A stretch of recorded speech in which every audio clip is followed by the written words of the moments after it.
One Kawan TV1. Bismillahirrahmanirrahim. Assalamualaikum warahmatullahi wabarakatuh. Waalaikumsalam.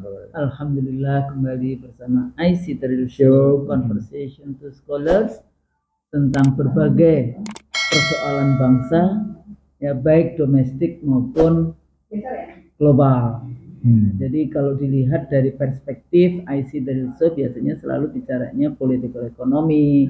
Ya, jadi ada politiknya, ada ekonominya, tentu saja masuk di kajian-kajian juga hukum, karena Bang Nursi ini kan kajiannya bisa ekonomi, bisa hukum, sayanya politik. Ya, dalam konteks itu saya juga ngajar political ekonomi, makanya kenapa nyambung itu karena paling tidak beberapa referensi kita di sana. Nah, seperti biasa IC Trail Show Conversation to Scholars, saya Maria bersama sahabat saya Iksanuddin Nursi, Dr. Iksanuddin Nursi. Banyak sekali. Tapi beliau ini sekolahnya bener ya Bang ya? Alhamdulillah. Soalnya ini Tidak di bawah pohon. Enggak, maksudnya kemarin tuh ada yang katanya semester 5 mana? Oh iya, nggak ada. Nggak ada catatan ijazahnya, apa itunya angka-angka semester depannya. Nggak ada ya? Hilang. Oh hilang. Pengacaranya bilang ada di situ di buku rangkuman, nggak ada. Saldi langsung bilang nggak ketemu. Aldi cuma bilang ada atau tidak. Pengacaranya berkelit-kelit akhirnya dipanggil. Wah, Saldi membuktikan tidak ada. Tidak ada catatan semester 5. Ini ada nggak? Nggak tahu ya. Saya dibahas. Karena cuma ada 4 semester. Tapi Masya Allah kita itu sekarang kayak ditunjukkan gitulah oleh Allah satu persatu apa yang kita bicarakan 10 tahun yang lalu, 15 tahun yang lalu. Nah, salah satunya Bang, kalau kita bahas tentang kebijakan publik, kan ini saya juga sempat mengajar juga di Master Kebijakan Publik, dan seringkali kebijakan publik itu dianggapnya itu ilmu administrasi, sehingga nggak ada unsur politiknya. Makanya yang bicara misalnya dirjen, kalau di tingkat sekda dan sebagainya. Padahal dalam kajian-kajian public policy-nya di Amerika gitu itu is political ekonomi. Makanya seringkali ya sampai jurusan di kampusnya sendiri itu government and public policy. Gitu kan, government and public policy. Jadi public policy is political. Nah, di dalam konteks public policy biasanya saya bagi menjadi tiga bidang. Pertama, social development policies kayak gitu ya, jadi pendidikan, kesehatan, perempuan, HAM, penyandang cacat, ya dan seterusnya. Nah, itu kemudian economic development policies, industri, agriculture, infrastruktur, segala macam yang berhubungan dengan pembangunan ekonomi. Sekarang tambah development itu IC, Information Communication Technology. Oh iya, ICT ya. Dan sebentar lagi Malaysia khusus mendirikan fakultas AI. Di Indonesia belum ada. Malaysia akan segera mendirikan fakultas AI. Dia langsung cepat sekali responsif untuk Malaysia. Nanti karena pemahaman tentang pembangunan itu materialism sebetulnya. Iya. Kalau pembangunannya itu bicara tentang semuanya, kalau tidak hanya materialism tapi juga pembangunan dalam rangka peradaban, itu pertanyaannya adalah morality, pertanyaannya adalah ethics. Untuk apa? Iya. Untuk apa ini? Yang kayak gitu-gitu harus dipenuhi. Nah, yang sangat ya sebetulnya sih dalam kajian IC tersebut banyak sekali yang kita bahas juga selama ini, karena Bang Nursi kan sangat kuat di dalam konteks pemikiran-pemikiran ini. Kalau kita bahas tentang macroeconomic policies, di sini bicara tentang keuangan, perbankan, segala macam yang berhubungan dengan keuangan negara, bagaimana negara mengelola keuangan. Makanya kenapa itu Bang kok pertama ya, kok disebut macroeconomics gitu ya, beda dengan yang tadi economic development policies gitu. Ini termasuk juga kalau kita bahas tentang pinjaman online, pinjaman pokoknya segala hal ya, OJK, nanti kelembaganya ada BI, ada OJK. Tapi kalau saya pelajari dulu tentang kenapa sih kemudian kayak Bank Indonesia salah satu indikator di dalam kalau kita bahas tentang demokrasi itu kan independence dari ya kalau di Amerika FedEx gitu ya, atau Bank Reserve Bank kayak gitu. Petres, bukan FedEx. FedEx salah. FedEx itu yang pengiriman barang. Iya. Salah lagi. Federal Reserve. Federal Reserve maksud saya itu. Kok jadi saya tadi ngomong FedEx ya? Iya. Soalnya sama Fed-nya. Iya, sama-sama Fed-nya. Atau biasanya emang disebutnya cuma Fed kan? Federal Reserve itu Fed. Ya, Federal Reserve kayak gitu ya. Atau the Fed, kalimatnya pakai the Fed. The Fed, the Fed itu artinya Federal Reserve. Federal Reserve. Iya. Nah, jadi kalau kita lihat bagaimana sebetulnya pengelolaan keuangan negara kalau di dalam konteks ya perbankan, kita tahu kan bagaimana perbankan di Indonesia dulu ada IBRA BLBI di awal-awal reformasi, BPN yang kayak gitu. Kemudian kita tahu di setiap kali pemilu Bang, kita kan selalu kehilangan satu bank kayak gitu. Betul. Tapi di akhir-akhir ini yang hilang itu bukan bank, tapi ini asuransi. Kayak gitu kan, kehilangan asuransi. Iya. Jadi apakah ada hubungannya demokrasi dengan segala macam yang itu? Iya. Yang sekarang ramai dibahas dengan kebijakan Danatara sebetulnya ya kalau di Dana Anagata Nusantara. Di dalam konteks ini. Tapi masyarakat umum pusing, kenapa mesti pakai Anagata? Gitu. Kayak bahasa Anagata itu pada akhirnya akumulasi modal. Nah, Jadi menghimpun dari satu keuntungan yang diakumulasi untuk diinvestasikan pulang dan diakumulasi gitu. Tapi di dalam konteks kajian-kajian political ekonomi kan kita juga kenal dengan kayak hegemoni nasional, ada hegemoni global di dalam konteks bagaimana sih kayak modal bagaimana mereka menggeruk yang namanya sumber daya alam, kemudian bagaimana pendidikan, kemudian pekerjaan tenaga kerja yang murah, pendidikan diliberalkan dan pada akhirnya kekuasaan itu diakuisisi. Nah itu hegemoni globalnya kapitalisme dan hegemoni globalnya seperti itu. Nah, kita juga sangat sering di dalam kajian-kajian IC dari Research bicara tentang investasi. Nah, apakah ini sebagai satu bentuk model investasi yang kita ingin melepas dari ketergantungan yang tadi hegemoni kapitalisme global, ataukah sebetulnya kita cuma reinventing a new wheel, atau ada nggak yang kalau kita bahas tentang apa sih sebetulnya perbedaannya investasi dari penanaman modal? Dulu kan ada undang-undang PMA dan BMBN. Jadi PMA dulu. Sekarang tidak ada. Sekarang nggak ada. Cuma ada penanaman modal. Oh, jadi karena bisa. PMA dan PMBN digabung jadi satu. Oh. Lewat Dulu di Undang-Undang awal 67 6768. 68 167 penanaman modal asing, 668 penanaman modal dalam negeri. Pada jadi asing. tahun 2007 oleh Susilo Bambang Yudhoyono digabung jadi satu dengan Undang-Undang 2007. Disitulah kuasa modal menjadi sangat luar biasa. Nah, jadi kita berangkat dari ini. Kalau kita lihat regulasinya dan perkembangan dari satu rezim ke rezim yang lain sampai kita ketemu ke Danantara, dan kira-kira kita diskusikan Danantara ini nanti sebenarnya wajahnya seperti apa? Ya. Terus juga bisa pertanyaan-pertanyaan pertanyaan mengkritis. Apa diajak sih di dalam konteks kita bahas Danantara gitu? Apakah ini nanti di dalam konteks model reformasi keuangan moneter ya, reformasi yang ada, atau di dalam konteks apa sebetulnya, atau di dalam konteks sebenarnya lebih tepat restrukturisasi. Tapi ini kan gaya-gaya IMF World Bank. Enggak, tergantung terjemahan restrukturisasinya apa. Okay. Karena restrukturisasi terjemahannya itu 4. Dia upaya penyelamatan, dia upaya penyehatan, dia upaya pengembangan di situ. Sekaligus di situ dia upaya merupakan pembinaan. Ya, jadi kalau kita lihat dari situ, dari mulai regulasinya dan kemudian bagaimana wajah kelembagaannya sampai kemudian substansi kerjanya, sampai kan kita juga mendengar, oh ya nanti ini ada ponakannya LBB lah, apalah yang masuk menjadi apa ya, kayak bahasan-bahasan seliweran, kalau orang Jawa bilang seliweran di mana-mana, tapi kejelasannya kayaknya perlu dan kita bahas sebetulnya apakah penting nanti aktornya ataukah substansinya seperti apa.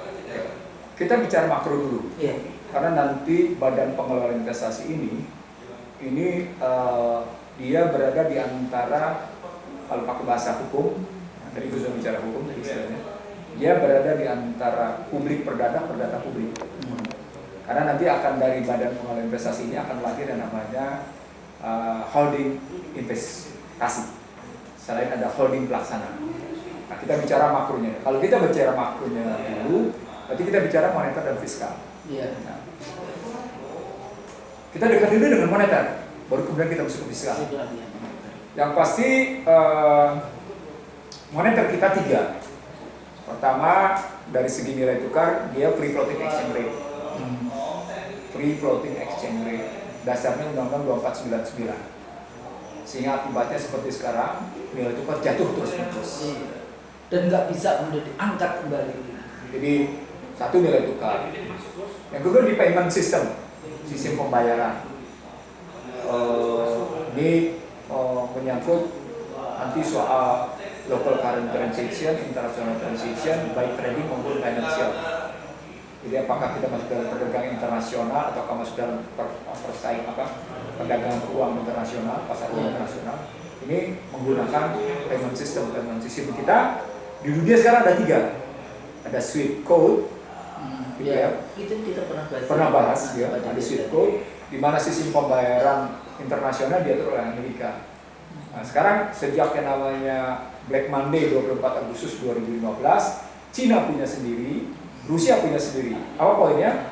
Poinnya adalah pada posisi pada posisi transaksi keuangan, maupun transaksi perdagangan, maupun cadangan devisa, maupun dalam bentuk utang, mereka sudah tinggalkan dolar, dedolarisasi. Jadi sesungguhnya payment system memang menempel dengan nilai tukar. Artinya nilai tukar menempel dengan sistem currency. Nempel dia. Baru yang ketiga berkaitan dengan yang namanya pengawasan. Di sini bicaranya tentang pengaturan pengawasan perbankan, supervisory body gitu ya, regulation body di situ untuk perbankan. Nah itu 3 biasanya. Di Amerika ini pasar modalnya diatur sendiri lewat Security Exchange Commission. Di situ nanti muncul Federal Reserve juga mengatur bagaimana nilai tukarnya, bagaimana dia punya mengatur tentang apa. Di Security Exchange Commission itu mengatur di situ berkaitan dengan peranan Federal Reserve. Nah, kita tahu tadi nilai tukar kita, currency kita berantakan kebijakannya karena kita menyerahkan total pada kekuatan pasar. Moneter kedua di payment system kita sekarang mencoba mengatasi dengan local current transaction. Namanya bilateral swap. Jadi diatasi untuk payment system, bahkan kita ikut-ikutan masuk ke BRICS walaupun sebelumnya kita mendaftar ke OECD. Ya, OECD kayaknya ya susah lah OECD. Sudah diterima. Sudah diterima. Tapi sebetulnya Indonesia kadang-kadang itu fashion. Ya, enggak, maksud saya begini. Kalau Anda memang mau memainkan ekonomi politik luar negeri bebas aktif gitu ya. Sorry to say ya. Diplomasinya Indonesia buruk, bukan jelek, buruk. Jadi dalam perspektif ekonomi politik luar negeri, Anda menyatakan bangga masuk ke OECD, tapi tergopoh-gopoh juga masuk ke BRICS, gimana sih?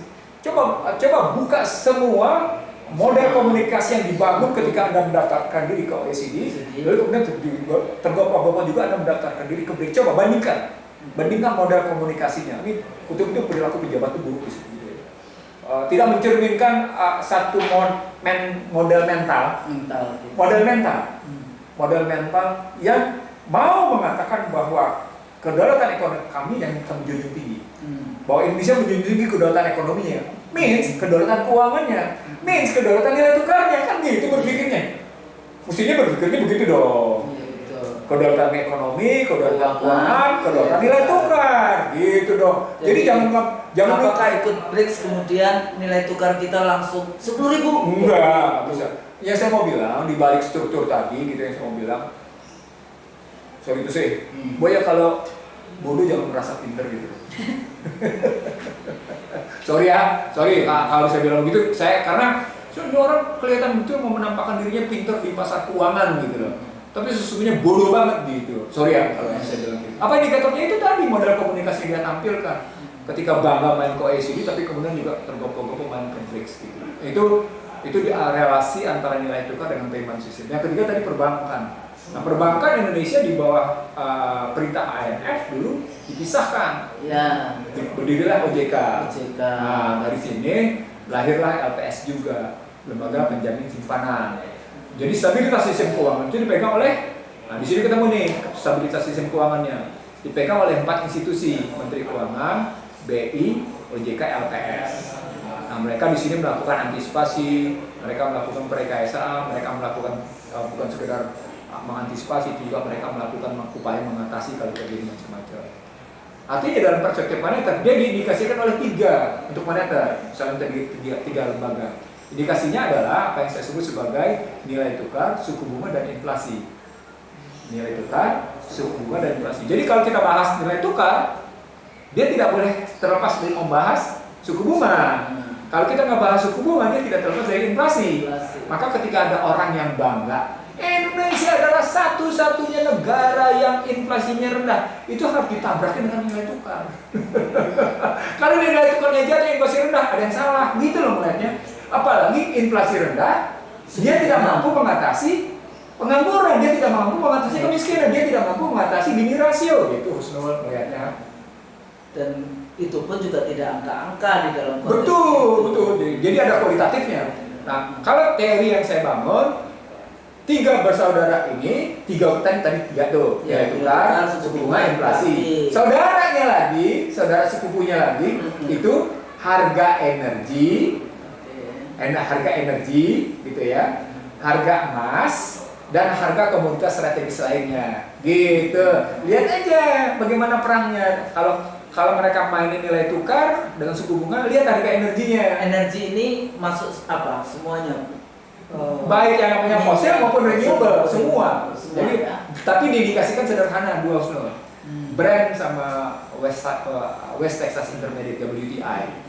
Jadi kalau biasanya perbedaan antara Brent sama West Texas Intermediate itu bergerak di antara 2 sampai dengan $4. Jadi kalau misalnya harga Brent $74 per barel, harga West Texas Intermediate WTI itu bergerak sekitar 70, 71 atau 72. Sekitar itu permainannya.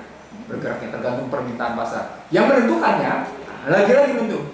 Karena pertanyaan, dalam panggung internasional, nilai tukar, suku bunga, dan inflasi yang menentukan siapa? The Fed. Itu tadi, The Fed. Jadi Fed sangat menentukan pengendalian. Di situ Cina dan Rusia serta teman-temannya berusaha mengurangi pengaruh The Fed dengan model dedolarisasi. Maka berdirilah BRICS. Maka marahlah Trump. Maka ngomonglah Rubio. BRICS itu zaman Trump 1. Oh iya. BRICS itu zaman Trump 1. Makanya mereka melakukan currency war namanya, perang nilai tukar. Oke ya. Nah, dari sana saudara sepupunya adalah, dari saudara kami ini saudara sepupunya adalah tadi harga energi, harga emas, harga komoditas strategis lainnya. Sementara ini ditentukan oleh yang namanya The Fed, saudara sekandung tadi ini 3 ini. Ini juga ditentukan oleh Amerika. Emang menentukan harga pasar internasional minyak siapa? Memang menentukan harga emas siapa? Memang menentukan harga komoditas strategis siapa? Di situ timah, emas, batu bara, ini semua yang mereka menentukan. Semuanya. Jadi bukan negara Republik Indonesia. Iya, mereka menentukan. Ini makro ya, makro internasional untuk nanti masuk ke Indonesia. Global gitu. Artinya sesungguhnya Barat sejak namanya Perang Dunia Pertama dan Perang Dunia Kedua mendominasi perekonomian lewat sistem yang dia bangun. Sistem pertama Bretton Woods, lalu kemudian yang namanya dibangun lagi lewat Marshall Plan, dibangun Plaza Accord, dan seterusnya dibangun macam-macam sampai akhirnya pada tahun 80 muncullah istilah Reagan dan Thatcher Right. Reagan right dan Thatcher right. Itulah keluar istilah Washington Consensus. Itulah neoliberal. Jadi kalau ada seorang menteri menyatakan nggak ada itu neoliberal, dia berarti kurang referensi. Atau emang nggak kuliah di bidang itu? Enggak, soalnya kan itu kan Chicago Boys sebetulnya ininya ya. Jadi bertumbuhnya pembahasan-pembahasannya di Chicago, makanya seringkali disebut sebagai Chicago Boys. Enggak, sebelumnya memang ada Keynesian, tapi ketika Reagan sama Thatcher menerbitkan berbagai jumlahan, dia muncul neo-Keynesian gitu. Nah, Nah ini kan berkembang terus di dalam konteks liberal, jadi neoliberalisme. Iya. Slavery modern system juga berkembang terus. Kayak kita membahas slavery, Iya. slavery system kan, Iya. kita bahas ultra modern slavery system. Jadi beda di dalam konteks itu. Itu karena berkaitan dengan perkembangan teknologi. Perkembangan teknologi. Jadi selalu yang namanya tiga tadi, saudara sekandung dengan saudara sepupu, dia sangat ditentukan oleh keunggulan teknologi, Usnul. Jadi ditentukan oleh yang namanya ada 3 penentunya, Usnul. Yang pertama soal sumber dayanya, gitu kan? Yang kedua soal teknologinya. Nah, yang ketiga yang menarik ini, yang menarik di sini, soal bagaimana penguasaan inovasi pasar. Inovasi di pasar ini mereka macam-macam. Wow. Makanya tadinya marketing misalnya dari corporate to the mass, sekarang strategi marketing menjadi statusnya P2P, people to people, man to man. Wah, dengan lewat itu, lewat gadget. Dari pasar Berubah strategi. kan Iya. di rumah. Jadi udah nggak ini lagi tinggal itu ya. Betul. Ibu nih yang biasanya anak-anakku juga yang suka tahu tuh tit belanja. Ya kan? Itu kalau pasarnya biasa. Lah kalau pasar judi itu juga gitu ya. Sama. Sama. Utang, pinjol juga kayak gitu. Nah, jadi kita nggak tahu ini. Nah, dari posisi seperti itu, dari posisi bagaimana tadi saudara sekandung dengan saudara sepupu ditentukan oleh teknologi, inovasi, dan gitu ya posisinya, delivery sistemnya, produktivitasnya, dan inovasinya. Kata kuncinya adalah sampai seberapa jauh Anda mampu mengatasi teori kita semua 7I. Ya, bagaimana modal melakukan invasi. Bagaimana modal melakukan intervensi, bagaimana modal melakukan infiltrasi, bagaimana modal melakukan interferensi, bagaimana modal melakukan intimidasi, bagaimana modal melakukan indoktrinasi yang hasilnya instability. Itu 7I. Nah, dari sana sesungguhnya ketika sejumlah orang sadar, mereka memerlukan jalan keluar. Nah, Indonesia sesungguhnya sudah sadar nih sebagian orang ketika mulai ribut soal neoliberal dulu gitu loh. Kita kritik habis neoliberal semua ini. Itu kebijakan neoliberal itu bukan Pancasila, itu neoliberal. Tapi ternyata karena kritikus itu tidak berada dalam kekuasaan, IMF World Bank selalu mampu menempatkan orang-orangnya dalam pemerintahan. Nah, itu disebut dengan bagian dari invasi dan intervensi. Itu bagian dari invasi dan intervensi. IMF World Bank berhasil menempatkan orang-orangnya gitu dalam struktur pemerintahan. Makanya ini juga kalau di dalam konteks rekrutmen kabinet itu kan pertanyaannya siapa ini tim ekonominya? Iya. Itu tadi ya. Iya. Tim ekonomi. Sebenarnya juga ada 2 hal, termasuk tim politik dan tim pendidikan. Iya, karena kan itu modern nation state ala Thomas Hobbes. Betul. Itu di situ pendidikan, kesehatan, dan kemudian polisi. Itu juga. Nah, dari sana ketika masuk ke dalam situasi kayak gitu, kita bisa melihat ternyata hampir satu generasi moneter kita ketika dilepas ke pasar tidak mengalami perbaikan apa-apa untuk yang namanya pemberdayaan keuangan. Jadi yang disebut dengan financial resilience, gitu ya, financial resilience, kemandirian keuangan itu makin hari makin ambruk walaupun cadangan devisa kita naik. Inilah yang tertinggi dalam sejarah Republik. Ngukurnya pakai apa? Ngukurnya pakai rupiah, coba ukurnya pakai dolar. Kan untuk nunjukin kenapa kalimatnya? Karena cadangan devisa sepenuhnya kan mesti diurut siapa-siapa komponennya. Komponen perdagangan, komponen keuangan, komponen utang gitu ya. Jadi perdagangan kayak gimana, keuangan kayak apa, komponen utang kayak apa mesti dilihat di situ.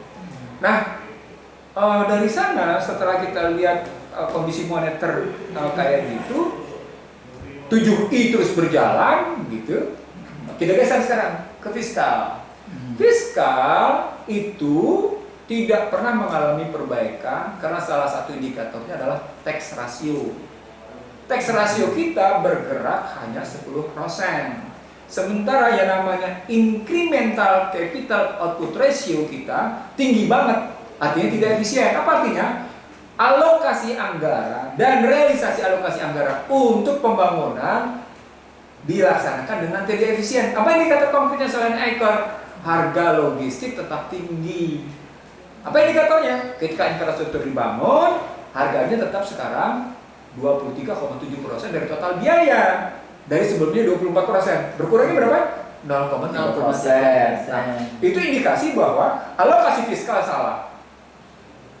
Alokasi fiskal tidak efisien, alokasi fiskal bocor, dan itulah kemudian kita sampai pada satu posisi darurat korupsi. Saat yang sama, pihak korporasinya baik domestik maupun asing berhasil mengakumulasi modal sehingga korporasi domestik punya keuangan sekarang mencapai 3.000 triliun.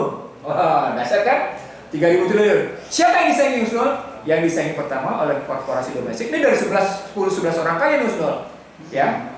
Yang disaingi pertama adalah jumlah APBN. Yang APBN kita juga segitu. 3.300 triliun sekitar, 3.300 triliun. Oke. Artinya disaingin. Disaingin juga yang namanya perpajakan dong, karena perpajakan 82%. Dari 78 sampai 82. Jadi penerimaan negara tergantung pada perpajakan.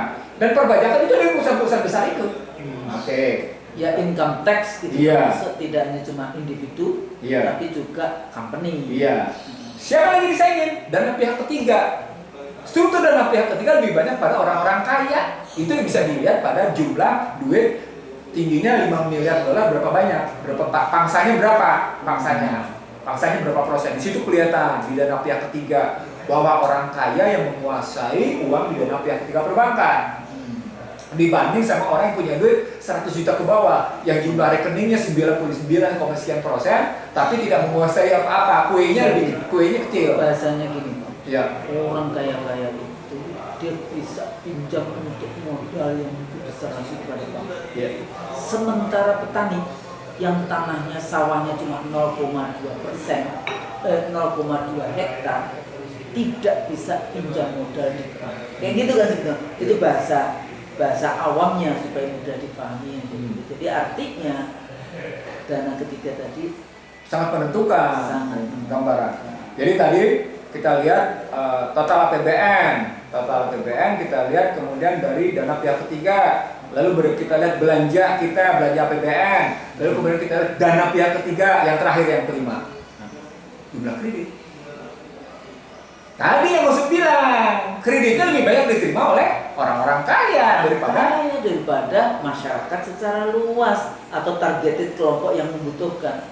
Coba berpikir logis tapi sederhana. Dengan 5 kondisi ini, tidakkah dia menghasilkan orang kaya mungkin kaya si miskin mungkin miskin? Sederhana aja dilihat ini. Gapnya di sini. Di situ gapnya untuk saya mau nunjukin gini rasio.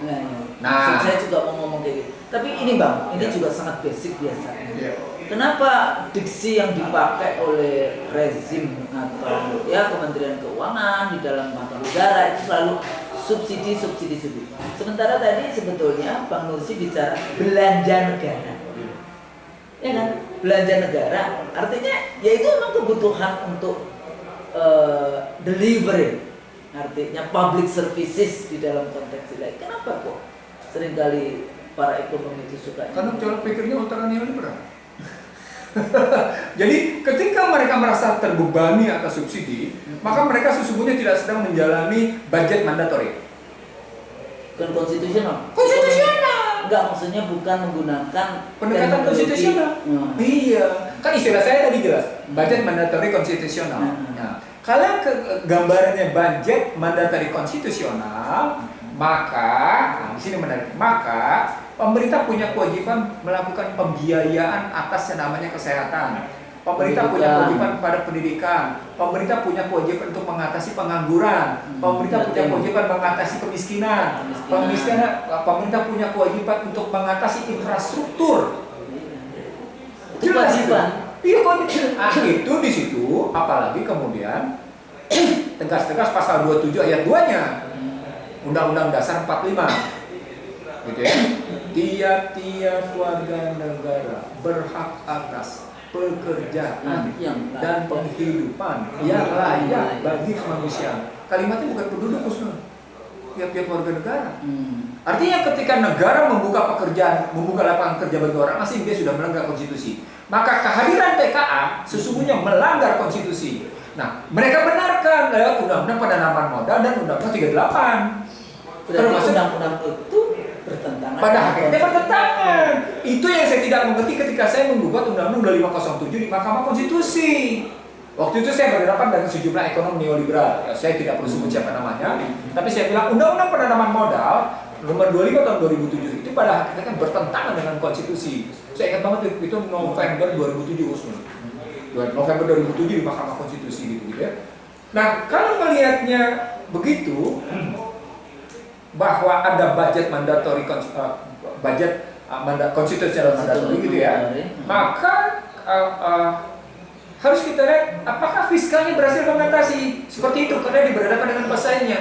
Ternyata yang terjadi adalah fiskal itu memperkaya orang kaya. Kenapa? Karena tadi dia tidak mau mensubsidi, dia tidak mau membelanjakan untuk kepentingan mengatasi pendidikan. Padahal biasanya kalau kita bahas tentang APBN itu harus disebut belanja negara itu ya itu sama.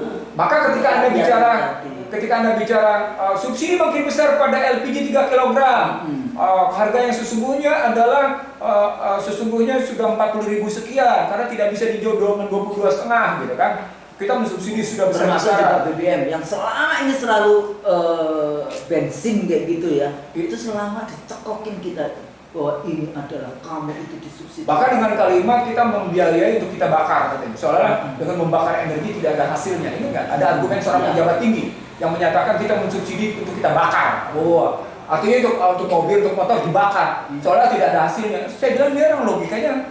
Sorry itu saya pejabat tinggi dia ngomong kayak gitu. Sementara dia tidak menyediakan mass public transportation yang baik, yang rata ya, yang baik. Konteks itu yang baik. Iya. Itu infrastruktur bagian dari infrastruktur public transportation. Jadi artinya ketika terjadi miss and disallocation, gitu ya, maka sesungguhnya fiskal gagal, Husnul. Apalagi dia terbebani oleh bayar hutang yang tinggi termasuk cicilan pokok dan bunga. Ya itu yang saya juga kutip terus tuh kata Bang Nursi berapa bunganya 500. Enggak, itu cuma bunga. Nah ya bunganya 500 sekian triliun. 576 triliun. Sementara kalau ditambah dengan pokoknya menjadi sekitar 1.300 sekian triliun. Karena 800 utang itu begitu. Dan itu kelihatan dia hampir menyita 50% udah untuk bayar utang gitu ya. Artinya sesungguhnya gitu ya. Di sini kata kuncinya. APBN kita fragile and vulnerable. Gitu. Vulnerable. Dia demikian rentannya. Dia demikian rapuhnya karena ruang fiskal, mereka menyebutnya sebagai fiscal space gitu ya. Itu sempit untuk memenuhi dengan alasan tadi. Tidak mampu memenuhi untuk bicara tentang kemiskinan, tidak mampu bicara tentang kesehatan, tidak mampu tentang namanya pendidikan, tidak mampu bicara tentang lapangan pekerjaan, tidak mampu dalam rangka pembiayaan infrastruktur dan lain-lain. Karena tadi Anda tidak sadar. Semua dijual. Iya. So, itu nanti itu bukan belum itu nanti masuk ke dalam ketika masuk fiskal, itu masuk ke dalam rezim perizinan atau rezim bagi hasil. Okay. Nah, dalam konstruksi neoliberal rezim perizinan. Itu makanya minerba kayak gitu, itu makanya energi juga kayak gitu, itu karenanya juga emas kayak gitu. Semuanya dia masuk ke dalam nikel, emas, semua batu bara, semua minyak, rezim perizinan, hutan, semua dalam rangka rezim perizinan. Itu mengakibatkan hak milik negara diserahkan ke tangan korporasi. Rakyat akhirnya menerima sisa-sisa belaka yang terjadi tadi, pemiskinan struktural. Oke, sudah dari sini muncul kesadaran di 2019. Ini menarik nih karena saya terlibat dalam perdebatan internal di 2019. Saya punya konsep 5. Konsep saya 5 waktu itu sesungguhnya ini saya hanya mengemukakan cuma 2. Sebenarnya dalam rangka mengatasi 7I. Nah, salah satunya adalah konsep restrukturisasi aset. Konsep restrukturisasi aset ini sesungguhnya bermula dari keributan saya menolak penjualan BCA. Penjualan BSA ini didukung oleh 2 media besar di Indonesia, di Jakarta tempatnya. Sampai saya di dalam tanda petik ya. Waktu itu masih Ibra ya ini. Oh iya, sudah di bawah BPPN. Tapi BPPN duduk pada Menteri Keuangan. Iya. BPPN duduk pada Menteri Keuangan, BPPN duduk pada BI, pada Permenan itu gitu ya, pada anjuran IMF dalam rangka restrukturisasi keuangan Indonesia kan, makanya IBRA disebutnya Indonesian Banking Restructuring Agency. Artinya memang dalam rangka restrukturisasi IBRA diterjemahkan Badan Penyihatan Perbankan. That's the point adalah restrukturisasi seolah-olah cuma soal penyelamatan atau penyihatan, tapi tidak dalam rangka pengembangan. Salah di situ.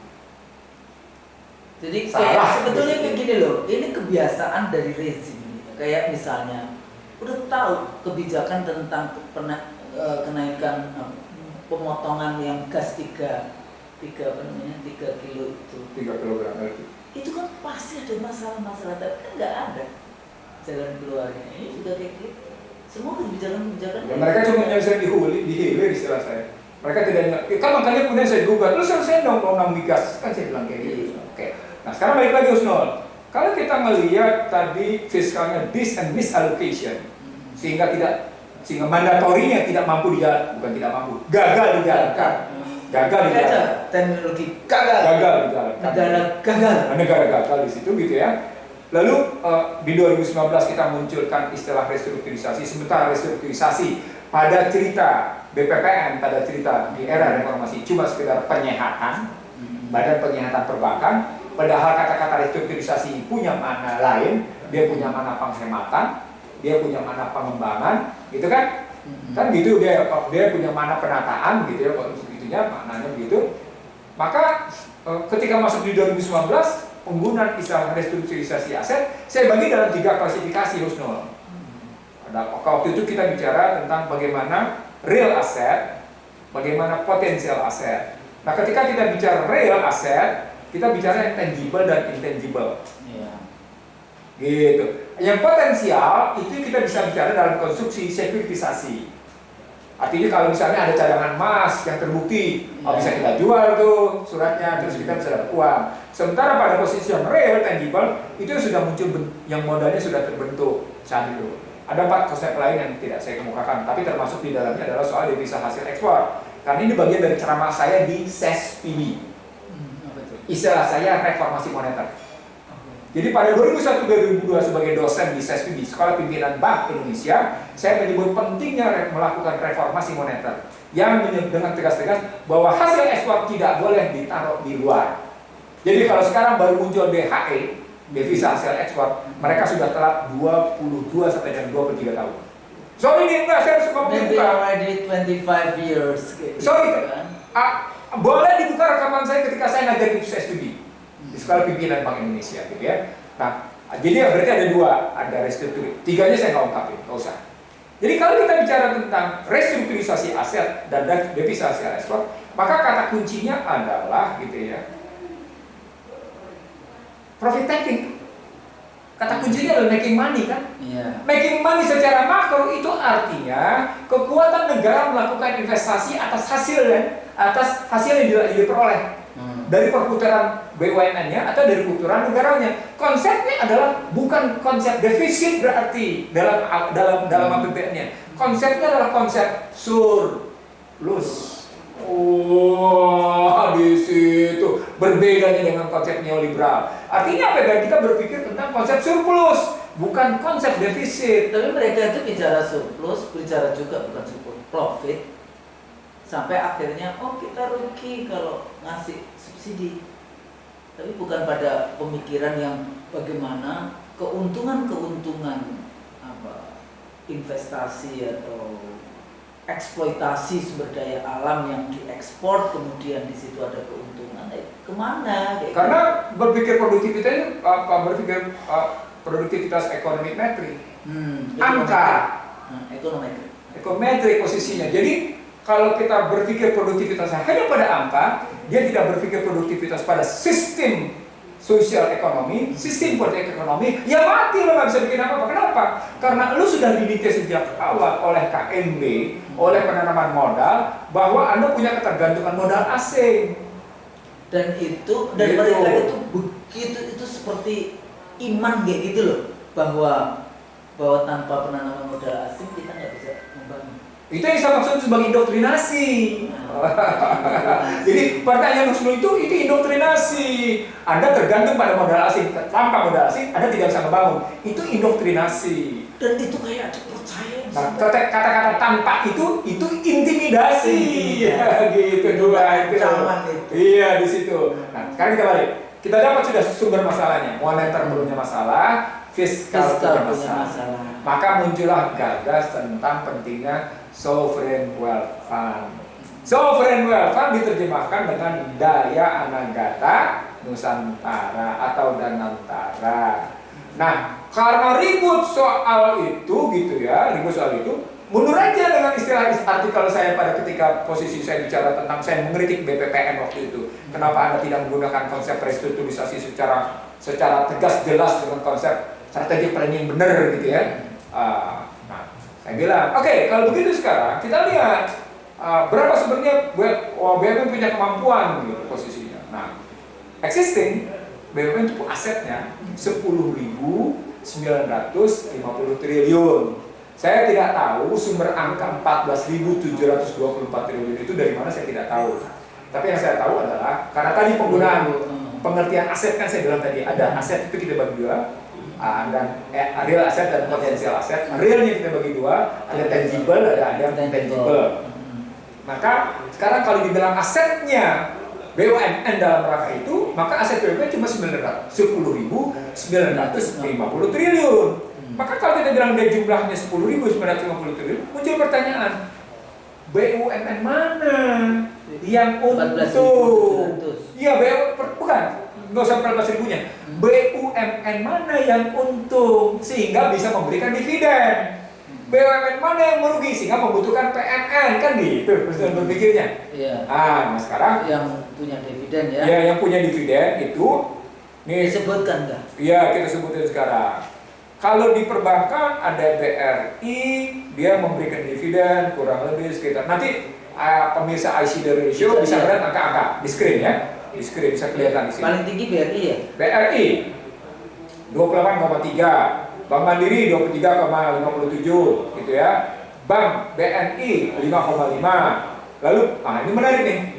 Bagaimana Pertamina bisa memberikan dividen kalau sementara sesungguhnya dia merugi? Itu menarik sih. Sama seperti PLN. Tinggi loh, kalau data saya 2023 itu 17,1%. Iya. Gede Pertamina. Gede. Padahal dia merugi. Dan rakyatnya sekarang naik harganya. Gitu loh. Kenapa merugi? Sederhana. Karena kita 1 juta barang itu impor dengan harga tinggi, gitu loh. Saat yang sama terjadi kesalahan investasi. Coba kebayang nggak? Pada saat yang sama terjadi kesalahan investasi. Saat yang sama kita tergantung 1 juta barang dari impor. Coba gitu. Artinya kita merugi sebenarnya satu. Itu pertama. Sama dengan PLN. PLN dianggap juga sebagai BUMN yang memberikan dividen. Padahal PLN juga merugi. 2,7%. Karena sistem tadi TOP. Kalau pupuk Indonesia memang untung. Tapi itu sebenarnya ada juga persoalan dari posisi dikorupsi dan macam-macam sampai isunya keluar soal pupuk dan macam-macam itu. Jadi ada BRI, ada Mandiri, ada BNI, ada Pertamina, ada Telkom, ada Main ID. Main ID ini Bukit Asam, ya kan? Kemudian sana Asahan, lalu ada Antam, gitu loh. Lalu ada Freeport, gitu. Itu Main ID. Emas, nikel, iya, batubara, semua di situ, gitu. Kayak gitu. Tapi ini juga kecil, cuma 9,5, aneh kan? Aneh. Emasnya bergunung-gunung. Iya, udah. Nikelnya katanya setiap tahun kita mendapatkan 350 triliun dari nikel. 5%, 95%-nya dikirim ke Oke, lanjut setelah itu pupuk Indonesia, lalu tadi saya bilang PLN, bagaimana dia bisa untung saya tidak mengerti pembukuannya karena pada hakikatnya dia merugi. Lalu berikutnya, nah kalau pelabuhan Indonesia memang untung. Saya pernah berada di pelabuhan, saya pernah menjadi komisaris Perindo dan saya tahu Walaupun juga ada korupsi, saat itu saya membongkar korupsinya itu kan. Iya, terus kemudian dokumen saya Dan dihilangkan. kemudian banyak sekali juga isu-isu pengiriman barang yang macam-macam kan itu. Ya ujung-ujungnya bea cukai ujungnya. Ya juga. Nah, dari sini kelihatan bahwa Danantara sesungguhnya bisa jadi malah memperbesar gitu ya praktek penyelewengan, praktek ketidaklayakan pengelolaan BUMN. Apa indikatornya? Indikatornya hampir sulit ditemukan itu BUMN kekayaan itu punya rutinitas memberikan dividen gitu. Tapi pada saat yang sama juga kan kadang-kadang memang dibuat bangkrut, Bang. Saya tidak berani menyatakan dua bangkrut terus dulu. Karena saya political scientist, saya berani. Enggak, saya kadang-kadang sedih, misalnya Ya. saya itu Garuda. Ya. Ya, saya itu sampai punya yang namanya selama di daerah situ ada pesawat Garuda, maka saya naik Garuda walaupun agak mahal dibandingkan pesawat yang lain. Kayak ke Surabaya, kalau saya pulang ke Surabaya, dulu setiap jam ada. Kalau lama-lama cuma berapa kali? Lama-lama kok, yang setiap jam malah yang private. Ini sebenarnya ada apa kayak gitu? Padahal Garuda itu captive market loh. Captive market. Dia itu punya yang namanya Tiap bulan dia bisa memberangkatkan orang umroh. Tiap bulan, tiap tahun dia bisa memberangkatkan haji. Jadi berarti ada kesalahan manajemen Garuda. Walaupun sekarang komposnya teman. Ya kita sering kan gitu. Iya. Kita menterinya juga teman presiden. Iya. Nah, jadi baliknya lagi, Don. Kalau Danantara ini dianggap sebagai solusi atas ketergantungan investasi asing, muncul pertanyaan. Seberapa efektifnya Danantara dan efisiennya Danantara, gitu pertanyaannya, melakukan mengkonversi ketergantungan pada modal asing, gitu loh pertanyaan. Kira-kira berapa persen kalau biasanya kan kita bicara tentang mengganti substitusi impor kayak gitu loh ya. Ini kan substitusi modal. Impor modal. Iya, ini substitusi modal istilahnya. Bang Nursi kan dulu selalu kita impor modal, kita impor lagi substitusi. Betul. Modal. Ini bahasa Modal. ini substitusi modal. Gitu. Substitusi investasi asing, bahasa sederhananya begitu. Nah, kalau kita melihat ini sebagai, di sini pertanyaannya, kalau dia sampai pada posisi substitusi intervensi keterkaitan modal asing gitu ya, substitusi modal asing gitu, maka pertanyaan besarnya menjadi begini. Proyek-proyek apa yang akan diambil oleh Danantara? Di sini berkaitan dengan yang namanya dua institusi, ada holding investasi, ada holding pelaksana. Nah, begitu sampai pada posisi holding investasi dan holding pelaksana, di sini menyangkut soal badan pengawasnya dan badan pelaksananya. Nah, sekarang pertanyaannya, siapa menentukan? Undang-undang BUMN yang baru menyatakan bahwa itu ditentukan oleh Presiden. BPK boleh melakukan pemeriksaan terhadap Danantara. Gitu. Pertanyaannya menjadi, jika holding investasi dan holding pelaksana merugi, bagaimana ceritanya? Di sini berkaitan dengan yang namanya roadmap atau perencanaan strategik dari Danantara yang sampai dengan hari ini belum jelas bagaimana sebenarnya perencanaan strategik mereka.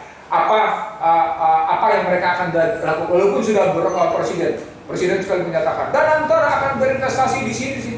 Ini perencanaan strategisnya sudah ada blueprint dari itu sudah. Pakai bahasa umumnya blueprint, dalam pakai bahasa manajemennya perencanaan strategiknya. Iya, perencanaan strategiknya kayak apa gitu. Perencanaan strategiknya kayak apa sih sehingga melahirkan apa yang disebut dengan projected cash flow. Jadi Bang, kalau dilihat dari kelembagaan kayak gitu ya. Ini sebetulnya bukannya tadi ya apakah dia reinventing ataukah dia sebetulnya karena langsung sekarang berada di bawah Presiden. Kalau mau dibilang reinventing sebenarnya menggambarkan nggak bisa dibawa. Kita kan sering kali punya lembaga-lembaga yang itu auxiliary institution kayak gitu ya. Jadi kayak KPK sebetulnya kan itu ya bisa dimasukkan ke kepolisian, kejaksaan, ad hoc Iya, namanya. KPK ad hoc statusnya. Ya, tapi auxiliary institution dan banyak sekali kita itu lembaga-lembaga yang kayak gitu. Sebetulnya Danantara ini kan sebetulnya dia bisa berada di bawah badan, di bawah Kementerian BUMN. Kalau sekarang dia memang dalam koordinasi. Atau penanaman modal. Enggak, dia dalam koordinasi dengan BUMN karena undang-undang juga undang-undang BUMN. Jadi artinya dalam koordinasi. Cuma keberadaan badannya itu tetap langsung di bawah presiden. Kalau badan penanaman modal bagaimana ini? Kalau badan Dia cuma penanaman modal aja atau dia sebetulnya mirip nggak dengan Danantara? Oh beda. Kalau badan koordinasi penanaman modal atau menteri investasi itu menyangkut kebijakan investasi-investasi yang datang dari asing dengan segala macam peraturannya sehingga mereka memberikan layanan satu pintu di BKPM, di badan koordinasi penanaman modal yang disebut menteri investasi. Nah kalau di Danantara ini sudah langsung action. Dia punya duit, dia berinvestasi. Atau yang ada, oh iya sisa-sisa efisiensi akan ditaruh di Danantara, tapi rakyat di PH. Enggak, tadi pertanyaannya begini Husnul. Sampai seberapa besar efisiensi dan efektivitas modal di bawah Danantara itu pertanyaannya. Sampai ulang. Ya. Ekonomi bertanya begitu Husnul. Karena mereka memang menggunakan modal neoliberal. Mereka menggunakan pasal 33 ayat 4. Ulang, mereka mendaya gunakan pasal 33 ayat 4, pasal neoliberal. Ulang, mereka menggunakan pasal 33 ayat 4 yang tegas-tegas sesungguhnya adalah pasal neoliberal. Tegas. Demokrasi ekonomi. Ya, demokrasi ekonomi. Walaupun mereka lekatkan juga FRAG, Good Corporate Governance, fairness, responsibility, accountability, transparansi. Mereka gunakan itu. Tapi poinnya kan pertanyaan tetap, sampai seberapa besar Anda menjamin bahwa efisiensi tinggi, efektivitas tinggi? Kan gitu pertanyaan. Jadi kalau kita bikin pakai grafik gitu ya, sumbu X-nya sama sumbu Y-nya, itu pertanyaan tentang efisiensi dan efektivitas yang harus optimal. What's the point? Anda tidak korup. Hingga nanti kurvanya itu bagus, kurvanya wah begini jadinya, tinggi gitu loh. Gitu loh. Kalau di atas bagus dia kurvanya gitu kan? Betul. Kurvanya bagus karena tinggi gitu. Nah, sekarang kalau pertanyaannya seberapa efisien dan seberapa efektif Danantara, dia tergantung dari sini menarik. Sistem politik dan sistem ekonomi, Husnul, termasuk sistem hukum. Makanya pada 10 Juli 2023 10 Juli 2023 2024 saya lupa ya. 2024. 10 Juli 2024 tahun lalu saya menyatakan pada Badan Akuntabilitas Keuangan DPR problematik yang namanya PNBP, bukan negara bukan pajak, ya kan ini penggunaan dividen adalah bagian dari penggunaan PNBP sebelumnya. Ini tergantung pada 3 hal. 1, yang namanya kebijakan tarif atas sumber daya alam, kebijakan tarif atas posisi yang namanya besarnya dividen, kebijakan tarif, nah di sini menarik, atas besarnya PNN. Jadi kalau Anda negara rakyat menyertakan modal sebesar katakan 25 triliun, rakyat dapat berapa? Kan gitu. Iya. Itu kan pertanyaan begitu. Iya, karena itu uangnya rakyat. Uangnya rakyat. Bukan Danantara uangnya. Yes. Uangnya rakyat. Nah, itu kebijakan tarif namanya. Jadi Anda kalau pakai bahasa ekonominya, Anda dapetin return on investment-nya berapa, tingkat pengembalian investasinya, berapa lama dia BEP. Kan statusnya harus begitu. Break-even point-nya gitu kan. Yang kedua, seberapa optimal itu Anda bisa daya gunakan? Nah itu tadi seberapa optimal tingkat efektivitas dan efisiensi atas investasi. Yang terakhir yang susah dijawab, buruknya penegakan hukum. Jadi itu bisa menjadi tempat untuk bacaan. Bacaan. Itu yang saya bilang. Ini bukan omongan saya baru. Ini omongan saya di Badan Akuntabilitas Keuangan Negara. Problematik Indonesia untuk konstruksi yang namanya seperti ini itu 3. Kebijakan tarifnya seperti itu tadi, bagaimana ceritanya, ya kan?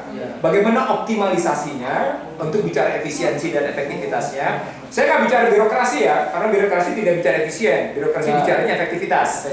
Oke. Lalu yang ketiga, sampai kayak gimana bicara penegakan hukumnya, sehingga rakyat merasa kehadiran Danantara atau efektivitas kebijakan tadi tidak misallocation. Pada bahasa sederhana untuk Danantara, investasi yang dilakukan oleh Danantara memang memberi manfaat seoptimal-optimalnya bagi masyarakat. Kemudiannya harus juga berpikir seoptimal mungkin. Di situ muncul bahwa hingga hari ini tidak ada cost benefit analysis atas dana. Tidak ada. Atau mereka belum menyampaikan kepada kita. Karena memang mereka belum punya tadi blueprint istilah khusus, belum punya namanya rencana strategi. Ya, belum punya. Sehingga mereka belum mengukur tentang cost benefit analysis. Analisa manfaat atas biaya yang muncul, analisa manfaat atas investasi. Itu di situ. Yang berikutnya adalah ketika kita belum punya itu, maka pertanyaan besarnya menjadi begini. Apakah dengan begitu kinerja BUMN menjadi membaik? Kan gitu, so. Kenapa? Karena nanti Anda bisa lihat pemirsa ICD ratio dan teman-teman sekalian bisa melihat bagaimana angka-angka PNN. Bahwa sesungguhnya antara besaran dividen yang diberikan dengan PNN memang terjadi surplus sebesar 85,7 triliun di era Joko Widodo kemarin. Di era Joko Widodo sampai dengan 2024 terjadi surplus antara PNN sama dividen yang diberikan sebesar 85,7 triliun. Itu ada angkanya, nanti bisa dilihat khusus ini. Tapi angka terakhir adalah besar itu. Tapi pertanyaan besarnya, itu kan belum menghitung tentang kerugian BUMN. Gitu. Padahal kalau kita lihat Pertamina rugi apa enggak? Pertamina merugi, PLN merugi. Belum lagi BUMN karya merugi. Gimana coba? Mereka bilang, ya kami merugi karena diperintahkan menjalankan proyek infrastruktur. Kami merugi karena kami diperintahkan membangun IKN. Itu misalnya. Akhirnya itu kebulet itu. Belibet. Gak karuan. Nah, dari situ istilah tadi moneternya tidak akurat, moneternya tidak aktual, fiskalnya misallocation, kemudian badan korporasinya kayak gitu ya. Itu yang saya sebut sebagai rusaknya dunia keuangan di Indonesia. Ditambah lagi dengan problem asuransi yang berantakan gak karuan. Kalau dulu di setiap kali pemilu ya dari setelah reformasi nih, itu ada bank yang hilang, ada bank Bali, bank apa aja dulu itu yang hilang kayak gitu ya. Nah terakhir ini yang ramai adalah asuransi. Saya sendiri tuh bank saya itu punya asuransi satu dari dulu kan kita pakai negeri, pasti dapat Askes dong, Askes, terus kemudian Taspen juga udah dipotong. Terus kemudian kalau kesehatan terus fakultas juga ngasih lagi asuransi Jiwasraya. Enggak, persoalannya pertama itu kalau ini kan BUMN ya kita masuknya, terus diberikan kepada swasta. Kemarin itu kepada apa itu yang Sembilan Naga juga asuransi apa yang punya Sabri bukan yang punyanya Sembilan Naga. Apa asuransi? Yang juga menguasai Eka Cipta tuh Sinarmas. Iya, Sinarmas Insurance ya. Sinarmas gitu. Mahal padahal yang kayak gitu. Nah, ini juga saya dulu juga sebel kayak gitu waktu di KPU karena kita itu detik-detik terakhir nggak bisa, harus bayar asuransi nih. Harus kita asuransikan karena kalau nggak mau pemilu pilpres akhirnya kita asuransikan Rp500 setiap pekerja pemilu. Tapi gara-gara pemilunya sukses, KPU-nya dimasukkan penjara. Asuransinya ya? Ya kan, kita bayar 11 miliar atau apa gitu. Terus itu setelah asuransinya bayar 11 miliar, returnnya apaan? Cuma 1 miliar atau apa karena pemilunya sukses. Iya makanya, kan misalnya dari itu. Nah ini yang saya mau bilang. Nah, aku nggak ngerti yang kayak gitu. Cuma kan kita masyarakat yang sederhana, kalau kita bayar asuransi naik pesawat 50.000, kemudian kita landing pesawatnya. Sebenarnya kan di sini begini, kalau untuk kasus-kasus pada KPU, ini ada yang namanya jaminan pelaksanaan pekerjaan, maka dibayar oleh KPU. Ketika pekerjaan selesai, jaminan ini menjadi keluar jaminan penyelesaian pekerjaan, dibayar. Mestinya begitu logikanya. Logikanya adalah kan Anda melaksanakan pekerjaan katakan berapa triliun, karena itu Anda mendapatkan asuransi. Ketika pekerjaan selesai dan ini keluar, mestinya asuransi bayar lagi ulang. Itu logika transaksi bisnis mestinya. Kita ngerti itu nggak boleh transaksi bisnis kayak gitu. Ya, tapi kan Anda dipaksa. Emang kita dipaksa harus bayar itu. Yang saya mau bilang adalah pada kasus Jiwasraya, pada kasus Asabri, pada kasus Taspen, dan menjadi bermasalah ketika orang-orang ini tidak lagi bisa dibayarkan polisnya, jaminan hari tuanya, jaminan pensiunnya, karena Dianggap beban negara. dianggap beban negara, karena ini sudah rugi di korupsi. Kebayang nggak jadi? How far efisiensi dan Efektivitas. dari dana-dana yang kita taruh di asuransi. Uangnya sendiri itu, uang khusus Oh, sendiri. iya, maksudnya Iya. gaji kita dipotong. Iya, betul. Saya sebagai ASN setiap Iya. bulan dipotong, flat dipotong nggak tahu berapa. Lalu kemudian ada yang aku sebagai beban. Nah, pada saat kita mau pensiun ini, dananya nggak keluar. Dan nggak bisa dibayarkan. Dan dianggap Itu udah serius ya. iya. Jadi aku sebentar lagi kalau mau pensiun pada ketemu dana AS nggak apa-apa lah. Untungnya saya itu orang yang percaya pada rezeki saya dari atas. Dan artinya sesungguhnya jangan dibilang sebagai membayar pensiun Iya, jadi sebagai beban dong. Ada salah dalam mengelola keuangan negara. Jadi makro salah, mikro salah, gitu loh. Anda menyalahgunakan kekuasaan, itu loh masalahnya. Anda tidak menjalankan yang diksinya itu juga tidak itu tadi tidak bijaksana. Tidak bijaksana pilihan ini pensiunan membebani. Oh, iya, gimana sih? Orang mereka membayar dirinya sendiri kok gimana sih? diambil setelah pensiun. Artinya Selama 40 tahun itu duit sudah jadi apa gitu, di mana dipakai untuk apa kayak gitu. ya, jadi artinya kehadiran Danantara selain telat mikir, tell me, juga mencerminkan bahwa sesungguhnya ada problem rendahnya efisiensi atas pengelolaan keuangan negara. Nah, sekarang mau dioptimalkan sebelum kepada sana. Ada nggak contoh sebetulnya itu kayak Taspen apa itu dananya sebenarnya selain dikorupsi, ada nggak memang dia investasikan? Oh iya, memang diinvestasikan. Jadi baik yang namanya Asabri, Jiwasraya maupun Taspen diperkenankan untuk berinvestasi. Tapi hasilnya harus kembali ke rekening ke pemegang pembayar. Jadi misalnya Husnul di Taspen, gitu ya. Taspen kemudian berinvestasi, maka hasil investasinya itu tinggal dibagi, Husnul berkontribusi berapa. Bisa di Indonesia bisa ngitungnya itu gampang. Gampang ya. Iya lah ekonometrik. gampang itu bisa dihitung. Misalnya ada seseorang berinvestasi di dia membayar pensiunnya di Jiwasraya. Ketika Jiwasraya berinvestasi gitu misalnya, maka hasil investasinya dibalikan kepada kembalikan, jadi dihitung proporsional. Proporsional memang, bukan dikorup. Ini sudah investasinya salah, dikorup lagi coba bayangin. Itu nggak cuma 1 triliun ya, 74 triliun. Waduh, ngeri. Makanya ketika saya ditawarin duduk di salah satu komisaris itu, no, gue enggak. Saya pernah ditawarin. Enggak. Dan antara ditawarin juga. Iya. Poinnya adalah, berani jawab. Poinnya adalah sepanjang kita berpikirnya dalam iklim sosial politik ekonomi keuangan seperti sekarang, tidak akan kita temukan satu institusi yang optimal efisiensi dan efektivitasnya. Bang, ini apakah karena kesalahan sistem ya, gitu loh. Sistem, ya. Kemudian rezim, ya, kemudian aktornya, ya. Nah, kemudian mesin politik, ya kayak betul. Misalnya persoalannya tidak adakah di dalam internal sistem itu yang sebetulnya mampu untuk berpikir bagaimana caranya menyelamatkan dana rakyat, dana yang kayak gini-gini. Kalau kita temukan pemimpin sejati bisa. Jadi balik lagi ke leadership. Betul. Kan sudah lama tesis kita tergantung pada kepemimpinan. Leadership dan bukan yang janitor. Ini bukan. Ini the genuine of leadership gitu loh. Kesejatian akan kepemimpinan gitu. The genuine of leadership. Yang megang amanah dan punya iman. Betul. Gitu. Jadi Danantara sama. Jadi jangan bilang Danantara nggak bisa diperiksa oleh BPK. No, Undang-Undang BUMN menyatakan bisa diperiksa oleh BPK. Satu. Yang kedua, apakah kemudian menjadi efisien atau efektivitas, apakah dia optimal? Nanti dulu. Yeah. Nggak bisa dibilang ini sebagai substitusi investasi asing. Nanti dulu. Kalau Anda mau menggantikan substitusi investasi asing, memang Anda sudah selesaikan nilai tukar mengambang bebasnya. Gitu.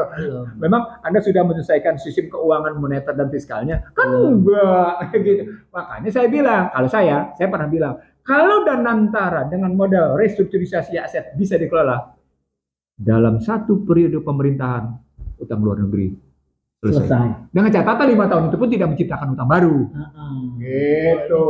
Selesai tapi utang lagi. Utang lagi. Karena liberalisme tadi pendekatan asetnya tadi pendekatan bukan cuma sekedar pada yang real.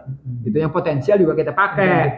Potensialnya kita bikin real. Itu ada mekanisme keuangan, ada istilahnya ada financial engineering-nya gitu loh. Sementara ada antara pada hakikatnya accounting engineering ke financial engineering gitu sebenarnya kalau pakai istilah keuangan. Dan antara pada hakikatnya accounting engineering bergeser ke financial engineering sama. Kalau potensial aset dalam rangka restrukturisasi aset sesungguhnya bergeser dari financial engineering ke accounting engineering. Jalan-jalannya begitu gitu kalau istilah keuangannya.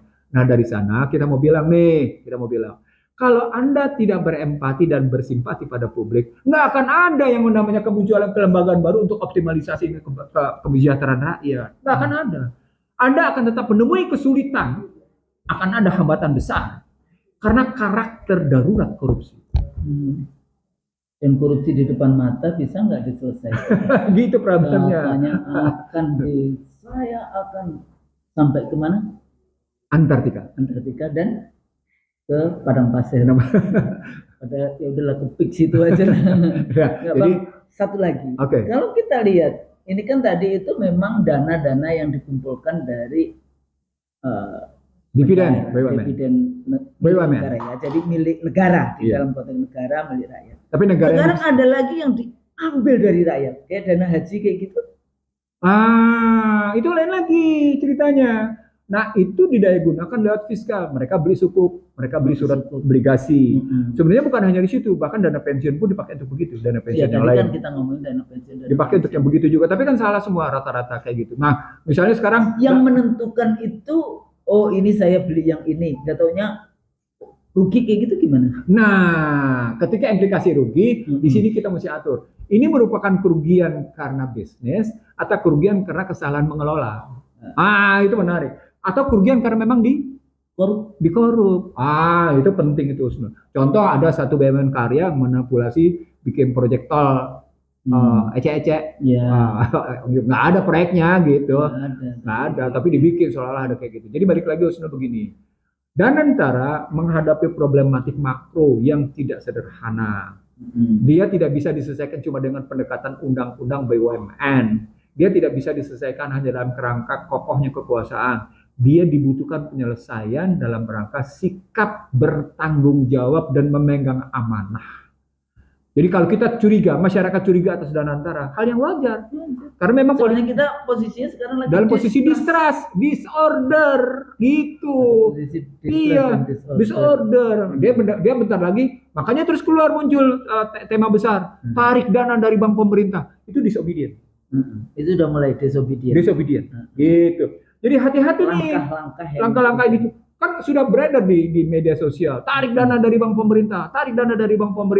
Itu kalau sampai terjadi ambruk itu bank pemerintah. Dulu ada kasus ibu saya yang dana pensiunnya itu ditaruh di BRI. Tahu-tahu ternyata dana taspen yang pensiunannya BRI itu pemerintah bisa ambil lagi. Dan itu diambil ibu saya itu sampai 5 bulan diambil oleh BRI. Nggak tahu mau ditaruh di PT Pos atau apa. Jadi ibu saya itu PMN tuh. Iya. Dalam rangka PNN, pernyataan modal negara. Nah, yang kayak gitu-gitu kan. Iya. Tapi nggak ditanyakan. Nggak boleh itu. Hanya karena mungkin karena ibuku kan punya banyak sekali asuransi anak pertama, kedua, ketiga, keempat banyak sekali gitu loh ya. Jadi yang ini dia itu ambil biasanya banyak baru kemudian mau puasa atau yang kayak gitu-gitu baru kemudian dipakai. Diambil 5 bulan. Ibu saya pulang itu coba ini lihat. Akhirnya kita bikin heboh se-Indonesia. Karena nggak bertanggung jawab juga, nggak ada gimana mekanisme, gimana dan sebagainya. Itu bagian dari abuse of power, penyalahgunaan kewenangan. Jadi dia tidak menjalankan amanah. Itulah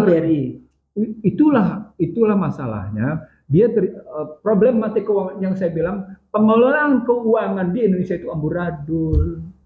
Nah, itu loh contohnya. Karena kita kalau melihat uang itu kayak merah, hijau kayak gitu ya. Nah, ini persoalan sikap Anda bisa. Jadi ada tesis begini, Husnul, ada tesis.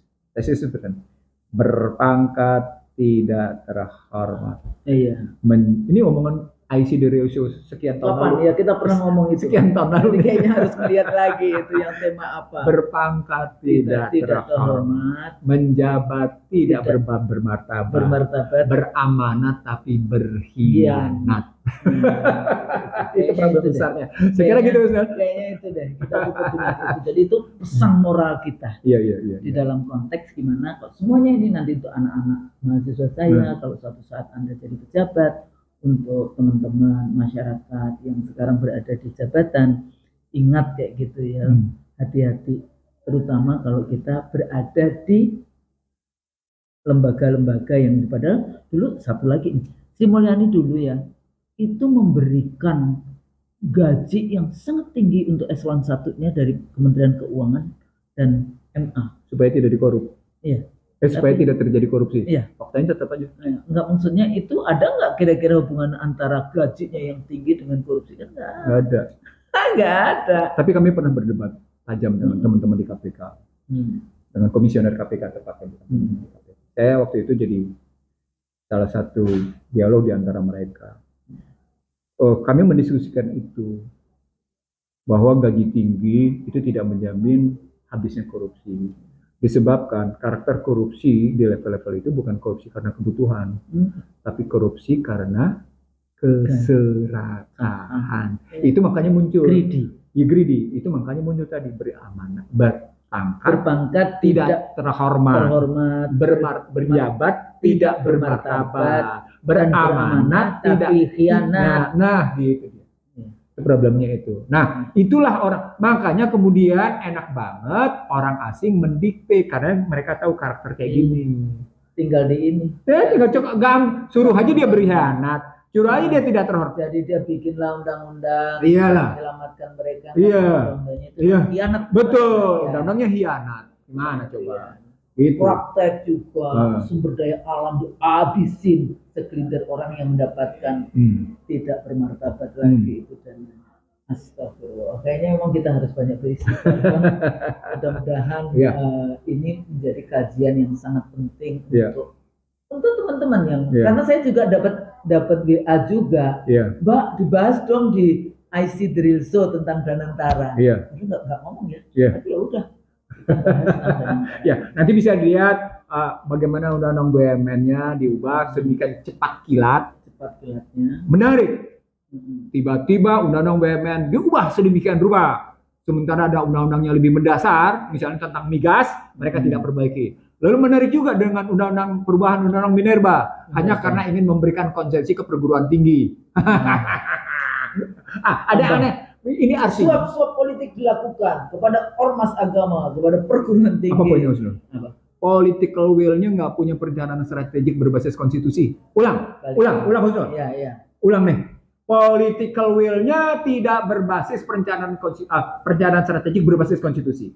Anda bayangkan nggak? Anda punya kepentingan politik, Anda punya kemauan politik, tapi Anda tidak punya perencanaan strategis yang basis konstitusi. Pertanyaan besarnya, terus Anda menjalankan konstitusi begitu? Yang enggak lah, orang Jadi subjektif. itu yang melanggar konstitusi. Makanya kita bisa bicara dari kapan-kapan ya di IC itu rezim-rezim ini sudah melanggar konstitusi secara ugal-ugalan. Nah, itu masalahnya. Tanpa Itu rasa masalah. malu. Saya pikir itu. Jadi Oke, mudah-mudahan apa yang kita bahas Ya. menjadi bagian yang penting di dalam pembelajaran kita. Iya, Kalau kita salah, kita mohon saja maaf. kita mohon maaf. Amin. Karena yang Maaf. salah itu dari kami. Kami manusia, yang benar hanya dari Allah. Maafkan Menkom. Tapi kita doakan. Kan tadi saya bilang, walaupun kita kritik kayak apa, kita masih tetap mendoakan para pemimpin kita itu. Dan bukan cuma sekedar Billahi mendoakan, taufiq Ustaz. wal hidayah. Enggak, sebelum itu kita bukan cuma sekedar mendoakan. Apa? Kita punya konsep pelaksanaan. Oh iya, Kita punya konsep. konsep. Ya, Kita berani menyatakan punya konsep. punya konsep. Benar. Jadi emang kita bukan cuma sekedar punya, kata-kata. maaf. Kita punya konsep untuk itu. Tapi perbaiki dulu modal sosialnya. Iya. Nanti konsep kita diambil tapi nya enggak Iya. dibuang gitu aja. Saya pikir itu mudah-mudahan Baik. apa yang kita bahas ini bermanfaat. Kalau salah mohon maaf. Amin. Nasrul minallah wa fathun qarib. Wassalamualaikum warahmatullahi wabarakatuh. Waalaikumsalam warahmatullahi wabarakatuh.